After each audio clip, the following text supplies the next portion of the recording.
तो India alliance ये चाहता है कि वो सनातन धर्म और हिंदुओं का अपमान करे, लेकिन मीडिया उनसे सवाल ना पूछे। अब जब जंग का ऐलान इंडिया अलायंस ने कर दिया है, तो ये दोगलापन कैसे चलेगा भाई मेरे। कल इंडिया अलायंस में शामिल सभी दलों ने चिट्ठी निकाली और देश के जितने भी बड़े पत्रकार हैं उनके डिबेट शो को बैन कर दिए, यानी कि उनका कोई भी स्पोक्स पर्सन उनके डिबेट शो में नहीं जाएगा। खैर ये नई बात नहीं है।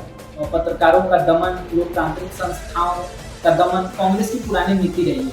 1975 का इमरजेंसी जिसको भी याद है वो जानता है कि 1975 में किस तरह पत्रकारों को पकड़ा गया, जेल में डाला गया और अखबारों के दफ्तरों में सरकारी लोग बैठे रहते थे कि सरकार के खिलाफ कोई खबर ना छपे। तो ये आश्चर्य करने वाली चीज़ नहीं है कि कांग्रेस ने पत्रकारों को बैन किया है, लेकिन गठबंधन में पहले ही टूट पड़ चुकी है। इंडिया अलायंस ने जो फतवा जारी किया था एंकर्स को बैन करने का, सपा ने उसकी धज्जियां उड़ाई। ये देखिए, ये चित्रा त्रिपाठी का नाम भी शामिल था उन एंकर्स में जिनको बैन किया गया है। तो ये सपा के अनुराग भदौरिया हैं जो चित्रा त्रिपाठी के डिबेट शो में बैठे हुए हैं उस चिट्ठी की इश्यू होने के 1 घंटे बाद में। अब गठबंधन में पार्टीज ही एक दूसरे की बात नहीं सुन रही है। अब कांग्रेस का दोगलापन देखिए। एक तरफ वो कहती है कि भारत प्रेस की आज़ादी में सबसे नीचे है, 140वें या 50वें स्थान पे है, और दूसरी तरफ वो खुद प्रेस को बैन कर रही है। 14 एंकर्स को उसने बैन कर दिया है। तो ये दोगलापन जनता समझ रही है। अब मैं बताता हूँ कि इंडिया गठबंधन ने इन एंकर्स को क्यों बैन किया। दरअसल इंडिया गठबंधन में जितने भी दल हैं वो हिंदुओं को टारगेट कर रहे हैं, सनातन संस्कृति, सनातन धर्म का अपमान कर रहे हैं, कह रहे हैं कि सनातन धर्म डेंगू है, मलेरिया है, HIV है, इस तरीके की बहुत सारी चीज़ें और बहुत सारे स्टेटमेंट्स लीडर्स के जो शामिल हैं इंडिया अलायंस में, उनकी पार्टीज के आपने देखे होंगे। तो इंडिया अलायंस ये चाहता है कि वो सनातन धर्म और हिंदुओं का अपमान करे, लेकिन मीडिया उनसे सवाल ना पूछे। वो G20 की सफलता पर उंगली उठाए, सरकार को बैश करे, लेकिन मीडिया उनसे सवाल ना पूछे। राहुल गांधी विदेशों में जाके भारत का अपमान करे और कहें कि दलितों और मुसलमानों पर जुल्म ढाया जा रहा है, लोकतांत्रिक संस्थाएं खतरे में है।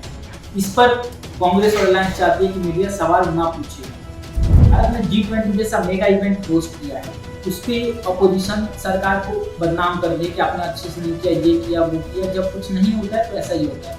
उस पर चाहती है अपोजिशन की मीडिया उनसे सवाल ना पूछे। चंद्रयान 3 लॉन्च हुआ, कांग्रेस उसका भी श्रेय नेहरू जी को दे रही है। इस पे भी वो चाहती है कि मीडिया उनसे सवाल ना पूछे।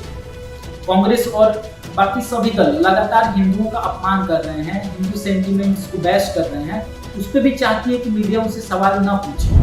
वो चाइना के साथ बातचीत करेंगे, पाकिस्तान के साथ बातचीत करने की वकालत करेंगे। इस पे भी वो चाहती है कि मीडिया उनसे सवाल ना पूछे। बिहार में राजद के नेता रामचरितमानस को समाज तोड़ने वाला बता रहे हैं, हिंदुओं को काल्पनिक बता रहे हैं और कह रहे हैं कि टीका और चंदन वालों ने देश को गुलाम बनाया है। इस पे चाहते हैं कि मीडिया उनसे सवाल ना पूछे। मणिपुर पर चीखने वाले लोग चाहते हैं कि राजस्थान, बिहार और पश्चिम बंगाल पर मीडिया उनसे सवाल ना पूछे। मुस्लिम तुष्टीकरण की सारी हदें इन लोगों ने पार कर दी है और फिर चाहते हैं कि मीडिया इनसे सवाल ना पूछे। पत्रकारों पर केस करेंगे, पत्रकारों को जेल में डालेंगे, पत्रकारों को बैन करेंगे। इसके बाद भी वो चाहते हैं कि मीडिया उनसे सवाल ना पूछे। तो ये दोगलापन कैसे चलेगा भाई मेरे। इंडिया अलायंस ने बैन तो कर दिया है, उन्होंने मीडिया के खिलाफ ही एक तरीके से कहें तो जंग का ऐलान कर दिया। तो इसका सबसे अच्छा सॉल्यूशन ये है कि जिन भी एंकर्स को बैन किया है इंडिया अलायंस ने, उन टीवी चैनल्स को चाहिए कि इंडिया अलायंस का कवरेज ही बंद करें।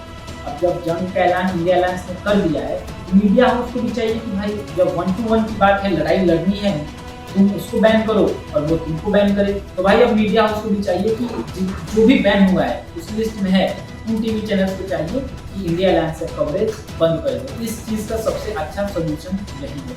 आप इस टॉपिक पर क्या सोचते हैं कमेंट बॉक्स में अपनी राय आप दे सकते हैं। और वीडियो अच्छी लगे तो लाइक करें, कमेंट करें, शेयर करें। एक लाइक से आपका कुछ नहीं जाएगा, लेकिन मेरी थोड़ी बहुत हेल्प हो ही जाएगी। धन्यवाद।